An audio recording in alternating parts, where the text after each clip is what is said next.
Dans cette capsule, nous allons parler des entités chimiques. Je vous rappelle qu'il est possible de décrire la matière à deux échelles. Tout d'abord l'échelle macroscopique et l'échelle microscopique. Prenons l'exemple d'un glaçon. Donc là, on est à l'échelle de l'homme, donc à l'échelle macroscopique. Et bien en chimie, on dira qu'on a de l'eau, H2O, à l'état solide. Notez que le petit 2 est bien en indice. Et donc on parle d'une espèce chimique. Alors qu'à l'échelle microscopique, on dira qu'on a une molécule d'eau de notation H2O, donc le 2 est toujours en indice, mais là on n'a plus d'état physique, puisque à l'échelle microscopique, la notion d'état n'a pas lieu d'être. Et donc on parle d'entité chimique. Et on avait défini qu'une espèce chimique, en fait, c'était un ensemble, donc un nombre très élevé, d'entités chimiques identiques. Alors je vous rappelle les différentes entités chimiques. On a l'atome, qui est électriquement neutre, donc voici quelques exemples, le carbone, le fer, le cuivre, le sodium, l'oxygène. On a les molécules, donc qui sont toujours électriquement neutres, puisqu'elles sont composées d'atomes. Alors on peut avoir deux fois le même atome, comme dans le dioxygène, mais on peut avoir des atomes différents, comme dans l'eau, où on a deux atomes d'hydrogène et un atome d'oxygène. Et puis je vous ai mis une troisième molécule, l'éthanol, qu'on emploie dans le gel hydroalcoolique, de formule C2H6O. Et enfin, nous avons les ions. Alors dans les ions, on a deux catégories, les cations et les anions. Les cations, ce sont des atomes qui ont perdu des électrons, donc ils sont chargés positivement. On a l'ion sodium, Na+, l'ion cuivre, Cu2+, et puis on a les ions fer, Fer2 ou Fer3, donc Fe2+, Fe3+. Et donc les anions, ce sont des atomes qui ont gagné des électrons, donc ils sont chargés négativement. On a l'ion chlorure, Cl-, l'ion oxygène, O2-, et puis l'ion fluorure, F-.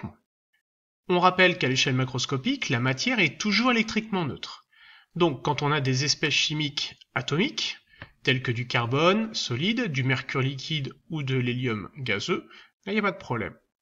Les espèces chimiques moléculaires, l'eau solide, le dioxygène gazeux, l'éthanol liquide, là aussi on est toujours électriquement neutre.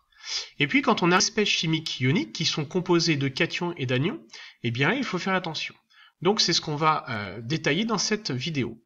Alors les espèces chimiques, actuellement, les appeler des composés ioniques.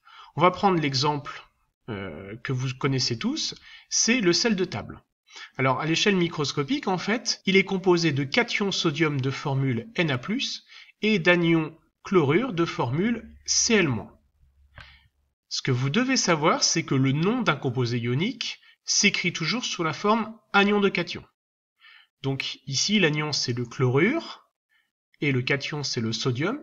Donc le nom du sel de table, c'est le chlorure de sodium. Et maintenant, si on veut écrire sa formule, on va l'écrire dans le sens cation-anion. Mais il ne faut pas oublier que la matière est électriquement neutre.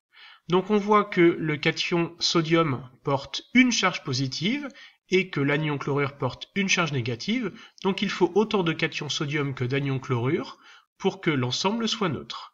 Donc la formule s'écrit NaCl, et généralement les composés ioniques seront à l'état solide, donc suivi de solide. Prenons maintenant un autre exemple. On a un composé ionique qui est formé de cation calcium de formule Ca2+, et d'anion fluorure de formule F-. Donc pour trouver le nom du composé ionique, donc c'est anion de cation, donc ce sera le fluorure de calcium. Par contre, comme on le voit à l'échelle microscopique, eh bien les cations calcium, donc Ca2+, ils sont représentés par des sphères jaunes. Et les anions fluorure de formule F- sont représentés par des sphères blanches.